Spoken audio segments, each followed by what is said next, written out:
Welcome to another episode of the Real Estate Gals podcast. Sharon Vornholt is your host and the creator of the Louisville Gals Real Estate blog, where you will learn how to become a savvy real estate investor, make money, build streams of passive income, and create a lifestyle and a business you love.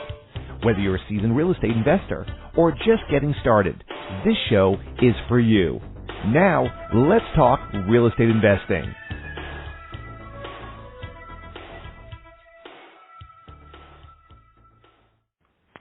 Let me ask you this. I've heard a rumor that you will take on houses that have all kinds of issues that other investors will pass on, and I'm intrigued by that. So tell me about that. Well, they always say, real estate is all about location. I'm like, whatever. So this is where the numbers thing comes in. Mm-hmm. I will evaluate a property, and if the numbers look good, I'll take it on. So my theory is pretty much any problem with a house is a price adjustment. Mm-hmm. So, a lot of investors are like, I only want to have the 1,800 square foot attached garage in a nice neighborhood on a quiet street. I mean, those are great. I'll take those all day, every day, but that's also where all the competition is, because that's what everybody wants. Mm-hmm. So, I try to be a little more open to that. And, I've bought lots of things on busy streets. I bought several places that are very close to train tracks. I will buy in, cities that, most people don't want to get into because they're not, they're considered to be lower end. I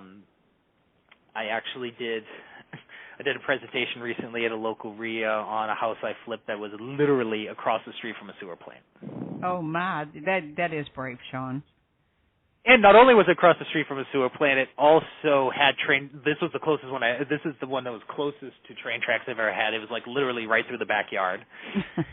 It was in the flight path of the municipal airport. And it wasn't at the time, but now I would bet it's in a flood zone. Oh, my word. Kind of like the house across the street was in a flood zone, but it wasn't. But after we draw on the maps, I'm sure it is now. It also, besides being near the sewer plant, it was also near a bunch of other industrial buildings. And itself was in a nice town, but it was right on the border of arguably the crappiest city in our state. So, there was a whole bunch of things going against it.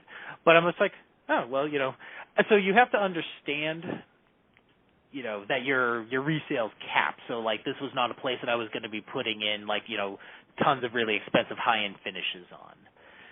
And I also had to realize that, I wasn't going to sell it for quote-unquote ARV based on, what some of the comps were because of where it was located. The place would have been worth $100,000 more than I sold it for if it was a half mile away from where it was. Mm-hmm. But, that's not where it was. So I adjusted knowing that it's okay, houses like this are selling for, at the time, we're probably selling between $250,000 and $270,000. I'm like, well, if I can sell it for $160,000, I'll be pretty happy, and let me base my numbers on, say, $130,000. Mm-hmm. And I did that. I overestimated on the rehab cost just in case to be safe there, and then I took a pretty big discount off the fact knowing that, even price well, it's going to take a while to sell. Mm-hmm. And so I put in, a ludicrously low offer.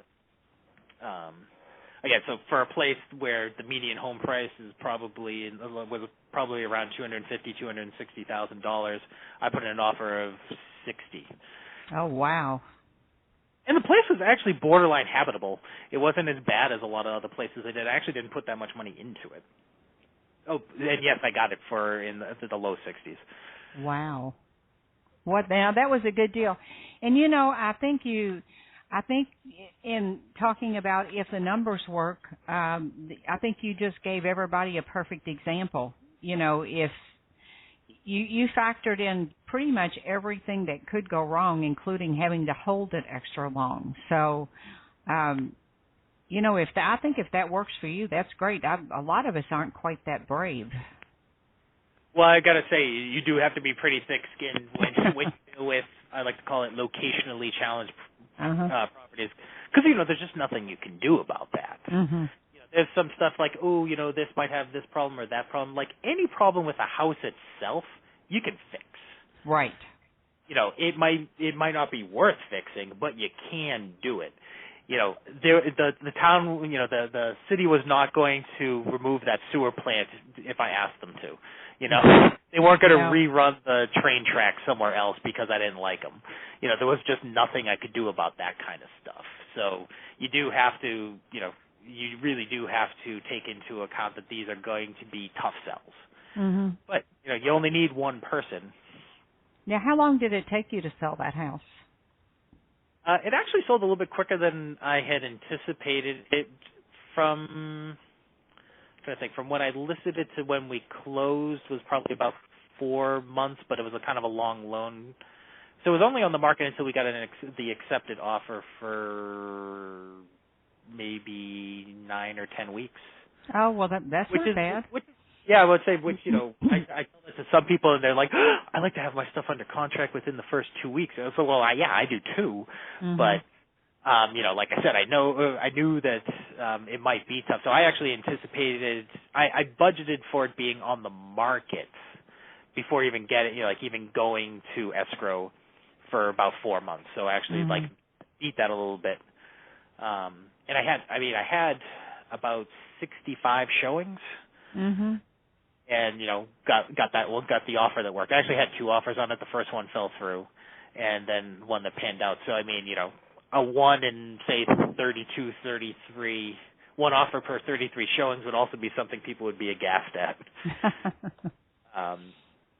Which if this was like I said, the nice 3-2 good size attached garage, top notch. School system on a quiet cul-de-sac, I would be aghast if I was only getting one offer every 35 showings too. But for the place across the street from the sewer plant, that's not bad. Not bad, and you sold it and you made money. Yeah, it did very well on that one because I bought it cheap and I was able to do a reasonable rehab on it. Mm-hmm. Because like I said, I wasn't going to put in high-end. The kitchen was actually in very good shape. I didn't do anything to the kitchen other than replace some toe kicks and buy some new appliances. Wow. Because the cabinets were in really good shape. They had nice, they weren't high-end, and neither were like the counter, but they were it was a good granite-looking laminate that was in very good shape. I'm just like, at the end of the day, it's across. If I put granite countertops in it, it's still across the street from the sewer plant. That's not going to be. Yeah. It's going to be the person who doesn't mind being across the street from the sewer plant, and I don't think that the finishes are going to be incidental to that as long as it's it's got to be clean, safe, and attractive, but it doesn't have to be like you don't have to wow somebody.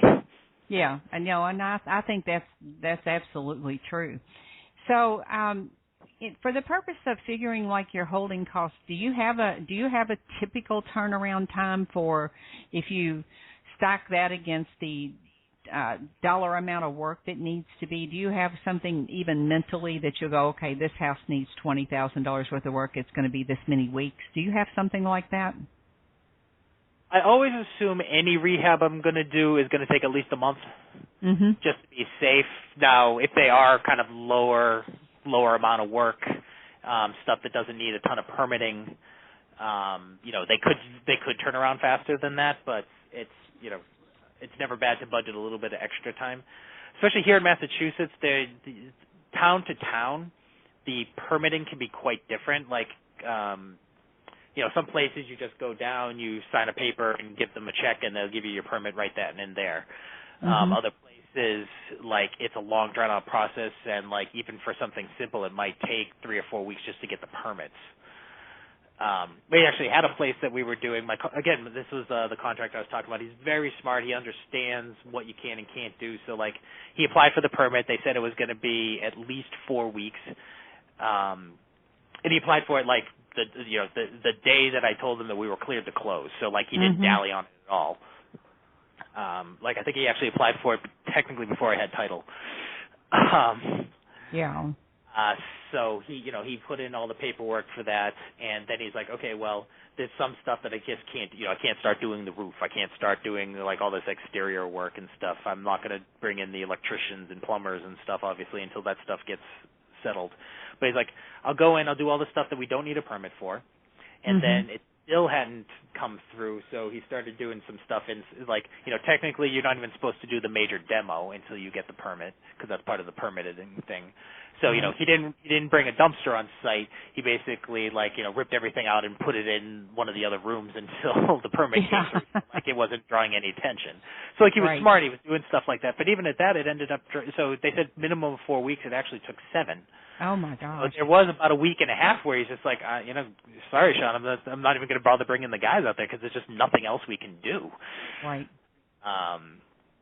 So again, so that's one reason why I always like to over budget on time, because I never, obviously if it's a place that I've done several projects before, I know I have a better idea, but and when I'm in a place for the first time, and like I said, it's town to town.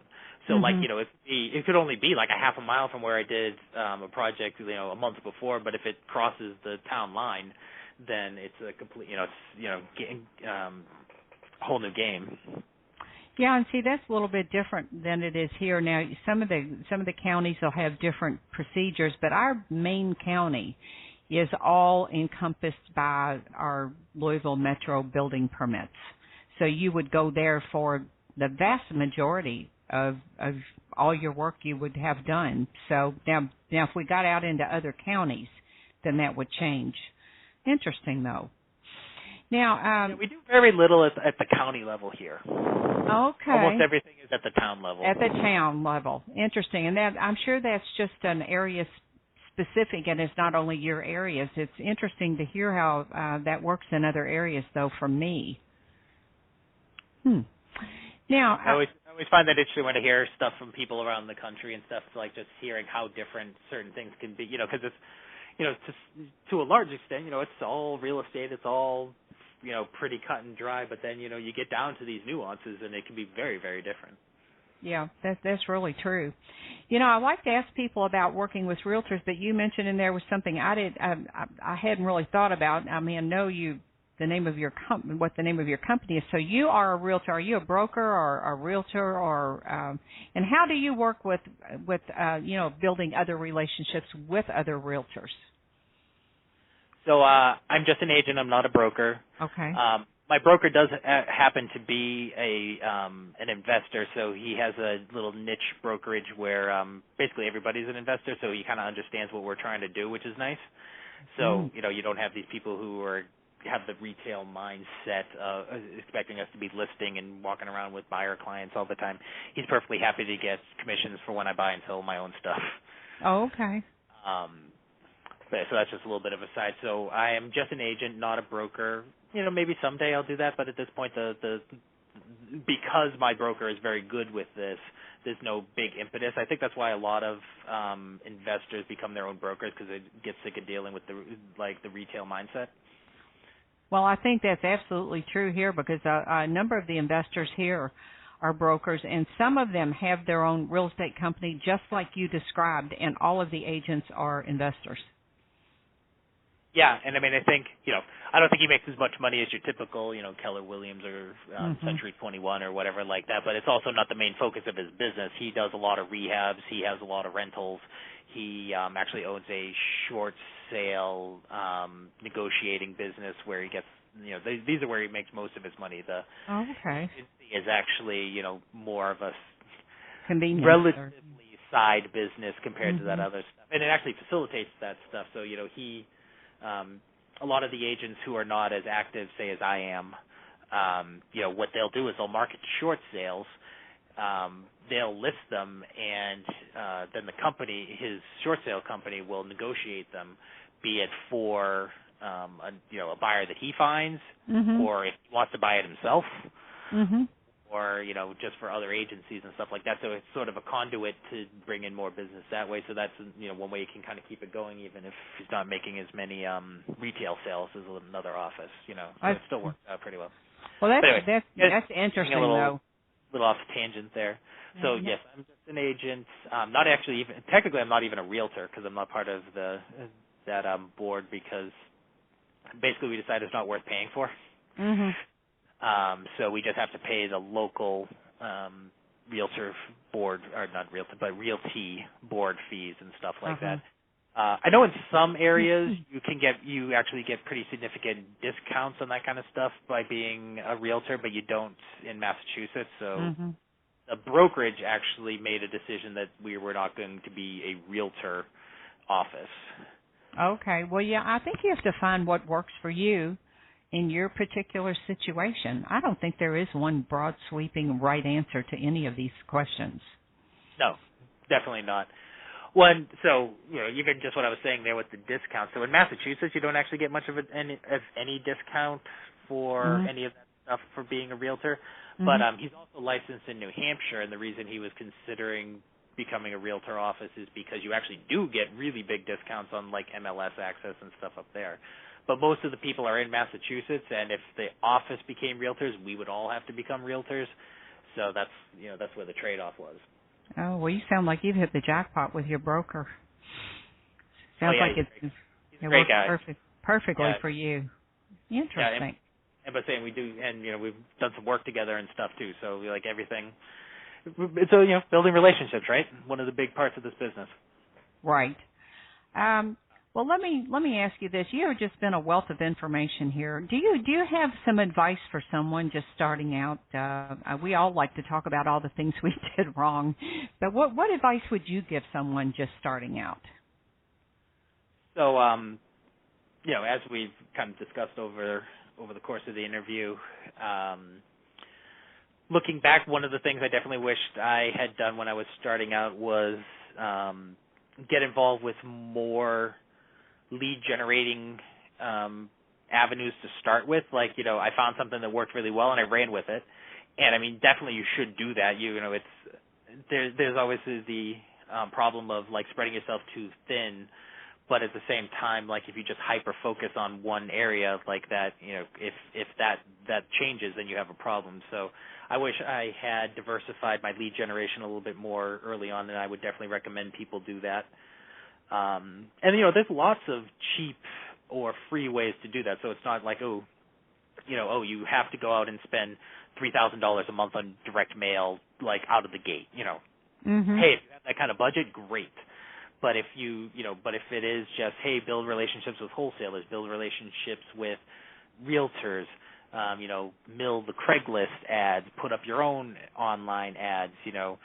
Some people do bandit signs, other people don't like them, but that's an option. You can go door knocking, you can drive for dollars, you can do all sorts of stuff like that, and you should probably look into start a website. We both said we both wish we had started our websites earlier. Like that's probably something everybody who wants to get into, that should be like one of the first things they do. Yeah. But anyway, so that would be one thing is really look into your lead generation. I guess the biggest thing, and this is like a broken record from all investors, is take action. As I said, I probably was really into the idea of real estate for 3 or 4 years before we actually became landlords, and that was only because it didn't really have much of a choice. I was really into the idea of getting into, the quick turn, wholesaler, rehab type stuff, and I didn't really do anything until I lost my job. I could have been doing this stuff on the side for a long time before I did, but I just, it just didn't, it just couldn't quite get over that hump.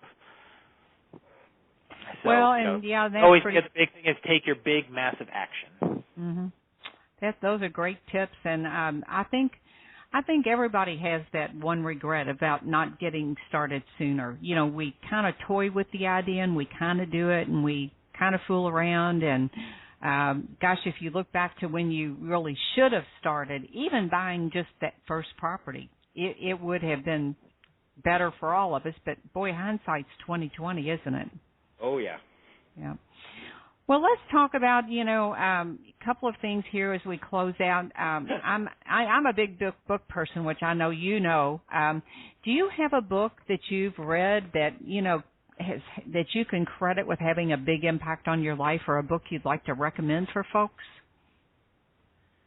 So, again, to be somewhat cliche, Rich Dad, Poor Dad was very big for me, getting interested in, so like I said, not even just real estate, but just like the whole like financial freedom thing. I started reading that, and it did sort of open my eyes to a lot of these possibilities. And not just that, the first couple of books in his series, I think the Cash Flow Quadrant and the Rich Dad Guide to Investing, I think it was called, and the first couple of his like advisor books, especially the there was one on real estate that I liked a lot. I don't actually remember exactly what it was called off the top of my head. Okay. You know, subsequently people talk about like, oh, it doesn't really tell you what to do, and you know, people say like, oh, look, he did this and he did that, and they say that the rich dad didn't really exist. I'm like, well, you know, even if it was just a conglomeration of people that he knew, and it doesn't give you a detailed step-by-step process, you know, that's not what it's about. It's about kind of like opening your mind up to the possibilities, and then, you know, going and figuring out what you need to do, and that's, you know, and I think the people who will say that they like the book, that's what it came from, is like, you know, it just changed their perspective and their mindset, and just, you know, realize it's like, hey, I don't want to just go to a job 40 hours a week, 50 weeks a year for 40 years, and then hopefully have enough money to be able to do something before I die. Yeah, so like I said, a little cliche, because I think that's something a lot of people will say, especially in, you know, sort of my generation in their 30s and stuff, like, because we were sort of coming of age when it came out. Well, I think that's the big thing for everybody that's read that book. It changes the way you think about money. It Right. just opens your mind to some. You just get this huge aha moment out of his books, especially the very first one. You know, because for me, I grew up in a time very much where, you know, having a job was important, and you know, people. Well, they were almost like, when I look back at my parents, like, well, this is my life. You know, it wasn't that. Even though my dad was an entrepreneur, he didn't have any big plan to grow a big business, or it was still he had a business, but it was still his job. So I think that whole mindset didn't even exist for the vast majority of people. No, I don't think so. I mean, you know, like I said, especially going back another generation or so, it is, you know, it was all about, you know, the people, like, you know, he says that in the book, like, you know, the people coming out of the Depression in the year and the generation right after that, you know, they were just happy to be able to, you know, not be starving in the streets, because there was just nothing, there was just no opportunity and no jobs and no nothing. So, you know, obviously we don't have that anymore, so it's better to, or not better, but, you know, you have those options of where, like, you know, maybe I can do something different, and maybe that's better for me. And, you know, hey, and it's not for a lot of people, and right. That's fine too. Like, you know, a lot of people, dirty little secret out there for us investors, there's a lot of people who actually like their JOB. Yeah, there are. You know, and if you like it, then do it. Yeah, and that's fine. And a couple of my buyers on my buyers list, they have great jobs, and they have very successful investing businesses, but they're on their own path to build both and secure their future for their small children. And, you know, that's just the path they've chosen. So there's really not any one right answer. But, yeah, you're right. That is kind of a dirty little secret for entrepreneurs who have trouble understanding people that don't want to be in business. And not everybody wants this path. Right. You know, I mean, I certainly think that it's smart for everyone to have investments. Develop some sort of, you know, extra net worth, and preferably, you know, some sort of income stream that's not tied to their profession, but that doesn't mean you have to leave your profession. Right. You know, you hear, and as I was saying, like, way back when I first started talking about those first couple of rentals, like, you know, I bought them just like how all the books said. And all the books, at least at that time, were written as like, you know, hey, you go and you find a deal, you buy a property every year, maybe you buy 2 in 1 year if you're doing really good, you know, maybe you go a year without buying one, blah, blah, blah.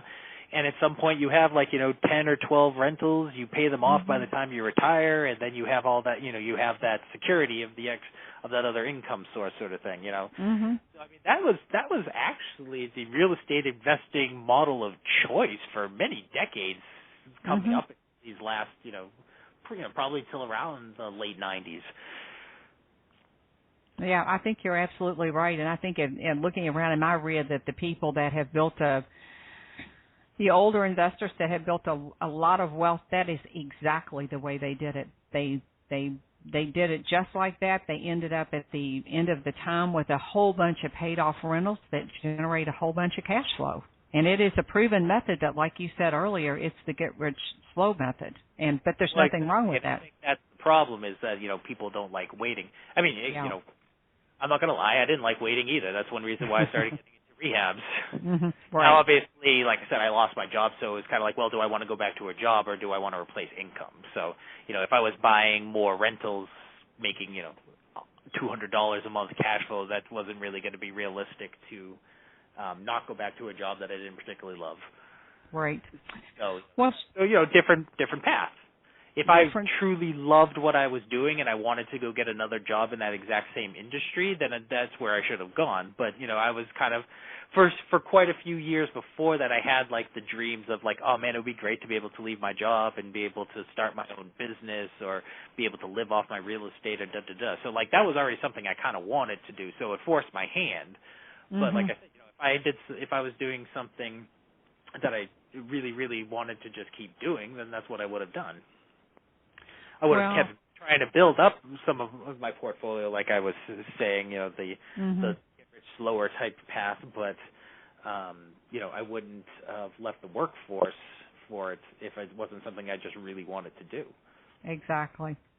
Well, Shaun, I want to thank you so much for coming on the show today. It's so great for people out there in our business to be able to hear folks like you talk about what they did and how they did it, and maybe wish that they had done things a little bit differently. So thanks so much for sharing your story and for taking the time. I know you're a busy guy, and I really do appreciate you coming on the show.